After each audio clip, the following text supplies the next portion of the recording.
እግዚአብሔር የሰራው ስራ በማንም ድጋሚ አይሰራም። በእሷ የተሰራው ስራ እና ውጤቱ ደግሞ የሰው ልጆችን ኃጢአት የሚያስተሰርይ የሰው ልጆችን ሞት ወደ ህይወት የቀየረ ነው የተወለደው። ስለዚህ ቅር የምትሰኙ ሰዎች፣ በጣም እንደው የሚያንዘፈዝፋችሁ ሰዎች ካላችሁ በጌታ ፍቅር ነግራችኋለሁ፣ በፍጹም። ሌሎችም ደግሞ በሌላ ቤተ እምነት ያላችሁ ሰዎች የማርያም ጠላት ብላችሁ የምታስቡን ሰዎች፣ እኛ የማርያም ጠላት አይደለንም። ጌታችን የመድኃኒታችን የኢየሱስ ክርስቶስ እናት ናት። እናከብራታለን፣ እንወዳታለን፣ ብፅዕት እንላታለን። መጽሐፍ ቅዱስ ያላትን በሙሉ ልንፍረፍጋት አንችልም። መጽሐፍ ያላት ይሄ ነው የኔ እይታ።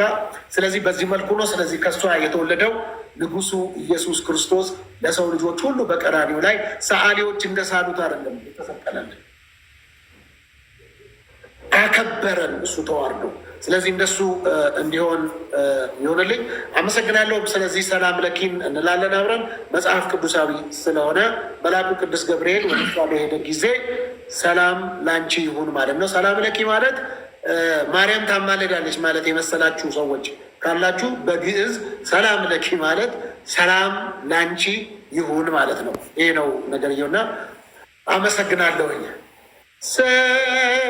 ሰላም ለኪ ያለ ሰላም ለኪ ያለ ሐርና ወርቁን ስታስማማ የገብርኤል ድምፅ ተሰማ ተሰማ፣ የገብርኤል ድምፅ ተሰማ ተሰማ፣ የመላኩ ድምፅ ተሰማ።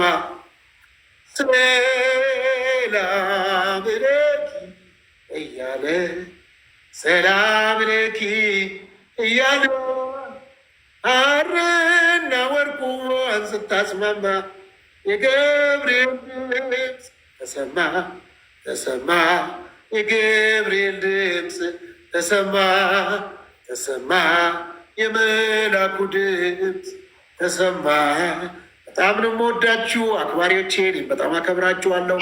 በጣም ነው የማመሰግነው። ፍቅራችሁን ተሞልቻለሁ። መዳን በሌላ በማንም የለም። እንድንበት ዘንድ ከሰማይ በታች የተሰጠን ስም አንድ አለ። እሱም ዘላለማዊ ሕይወት የሰጠን ኢየሱስ ክርስቶስ ይባላል። በጣም ነው የምወዳችሁ። የጢሞቴዎስ መጽሐፍ እንደሚናገር 2:5 ላይ አንድ አለ በሰውና በእግዚአብሔር መካከል ብቸኛው እሱም ሰው የሆነው ክርስቶስ ኢየሱስ ነው ይላል። ይህንን ብቸኛ መካከለኛችን የአዲስ ኪዳን አስታራቂያችን ባለፈው ወንድማችን ልደትም አውርቷቸዋል። የአዲስ ኪዳን መካከለኛውና አስታራቂው በሰውነት ሰው ከኛ ጋር መስሎ በመለኮትነቱ ደግሞ እግዚአብሔር አብ ጋር ብሎ በደም ጠርቆ ነግሮናል። ብቸኛው መካከለኛችን ኢየሱስ ነው፣ የአዲስ ኪዳን መካከለኛ። በጣም ወዳችኋለሁ፣ አመሰግናለሁኝ። ኢየሱስ ክርስቶስ ለዘለዓለም ያድናል። ወዳችኋለሁ። በስላሴ ታምናለህ ፓስተር? በጣም ነው የምወዳችሁ። በጣም ደስተኛ ነኝ። በጣም በቃና ያለ ኢየሱስ ህይወት የለም። ስለዚህ ይህንን ጌታ የህይወታችሁ አዳኝ ገዢ አድርጋችሁ ብትቀበሉ በዘላለም አትራፊ ትሆናላችሁ። ሰው አና ዓለሙን ሁሉ አትርፎ ነፍሱን ግን ቢያጎላት ምን ይጠቅመዋል ይላል። እኔና ፈለገ ስንጫወት እዚህ በጣም ደስ የሚል ጊዜ ነበረን። አሪፍ ነበረ። ይህ ሁሉ ቀሪ ነው። ዓለምና ማንነቷ ያልፋል። የማያልፍ እግዚአብሔር መንግስት አለ። በዛ ደግሞ መንገዷ ቀጭን ናት፣ ጠባብ ናት። በዛም በግቢያው እውነትም መንገድም ህይወትም እኔ ነኝ አለ። ከኔ በቀር ወደ አብ የሚገባ የለም ብሏል። መንገዱ 4 ነጥብ ነው። ስለዚህ በኢየሱስ ክርስቶስ ወደ እግዚአብሔር መቅረብ ይሁንልን፣ ይሁንላችሁ። በጣም አመሰግናለሁ። የኤፌሶ መጽሐፍ እንደሚናገር በፊትም ፈለገም ስትናገረው የሰማሁት በጣም ቃል የኤፌሶ ምዕራፍ 2:8 ላይ ያወራት ቃል በቃ እንዲያው በጸጋው ድናችኋል፣ በጣም ከስራ አይደለም አለ። ስለዚህ ከዚህ በፊት ይህንን ቃል እናንተም ስትሰብኩት ሰምቻለሁ። በጣም ነው የምወዳችሁ። ፈለገ እንግዲህ ቅጣትህን ሰኞ ዕለት የኔን ከተቀጣ በኋላ በዚህ አጋጣሚ የአንተም ቅጣት አይቀርም። የሐዋሳ ላይ ያችን ሴት ሄደን እናያለን። ቁርሴን ለታናሼ በራሴ ሞጪ ቢሆን አንተን መገኘትን ስለምፈልገው ብዙ ሰው ኦርቶዶክስ አይነት ይዘው ኢቨን ከሰውነትም ወተን እንያውቃል። በጣም የኦርቶዶክስ ቤተክርስቲያን አማኝ ናት ልጅቷ፣ ወይም ትልቅ ሴት ናት። ነገር ግን እዛ ውስጥ ኦርቶዶክሶች ህፃናት ይበላሉ። ጠዋት ጠዋት ቁርሳቸውን ሄደው ፕሮቴስታንቶች አሉ፣ ሐዋርያት አሉ። ኢቨን 1-3 ልጆች ሙስሊሞች አግኝቻለሁ ከ100 ህፃናት መካከል እና በጣም ያን የምታይባት ነው። በጣም ሰው ሊጎበኛት ይገባል። እኔ በፕሮቴስታንትነት አይደለም የተገናኘ ነው። ድንገት ሐዋሳ ለሄጄ ነው ያገኘው። በነገራችን ላይ ኦርቶዶክስ ባትሆንም እንዲህ አይነት በጎ ስራን ማገዝ ያስፈልጋል። በሮሜ መልእክት ምዕራፍ 2 ቁጥር 7 ላይ ቅዱስ ጳውሎስ በበጎ ስራ በመጽናት ምስጋናን፣ ክብርን፣ የማይጠፋ ህይወትን ለሚፈልጉ እርሱ ጌታችን ኢየሱስ ክርስቶስ የዘላለም ህይወትን ይሰጣቸዋል ይላል። ስለዚህ እንዲህ አይነት ነገሮችን የምናደርገው የዘላለም ህይወትን ለማግኘት ነው። ሰው በክርስቶስ ያመነ ሰው ከዛ በኋላ በበጎ ስራ ደግሞ መጽናት ደግሞ ይኖርበታል፣ ይጠበቅበታል። ስለዚህ እንዲህ አይነት ነገር አይ ገሌ አድቬንቲስት ነው፣ አይ ገሌ ካቶሊክ ነው፣ ገሌ ፕሮቴስታንት ነው አንልም። ምንም እንዳታስብ እናደርገዋለን። ስለነበረን ጊዜ ሁሉ በጣም ነው ማመሰግነው። ባረክልኝ፣ ክበርልኝ ያለው ሰኞ ዕለት በጠዋት እንገናኝ። ሁላችሁንም በጣም አመሰግናለን። ሰላም ልኝ።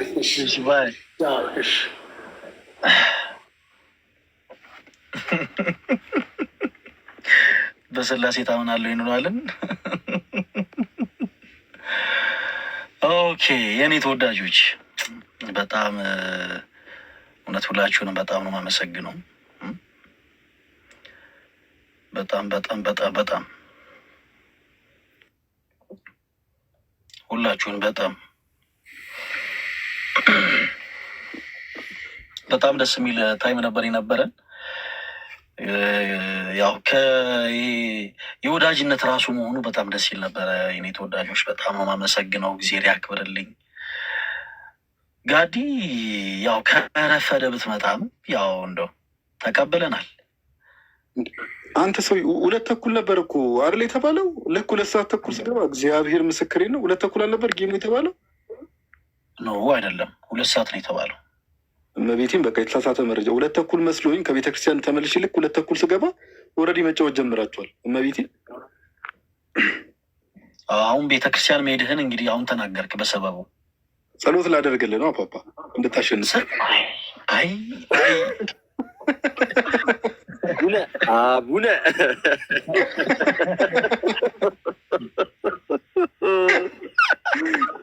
አይ ደስ ይላል። ግን እኔ ስፒሪቱ ምናምን ግን ደስ የሚል ነበር አይደል? የሆነ በጣም የቤተሰብ አይነት ነገር ደስ የሚል ስፒሪት የነበረው በጣም ደስ ይላል። በጣም እነ ከሌ እሱ ጋር ሂዱለት እነ ከሌ ወይም የተባለ እንደዚህ አይነት ቀጠሮ ጌም ደስ ይላል በጣም።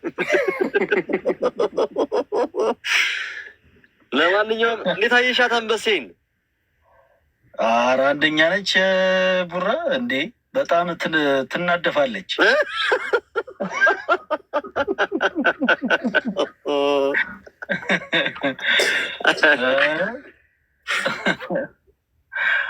አንደኛ ነች በደንብ ሳያት ነበር።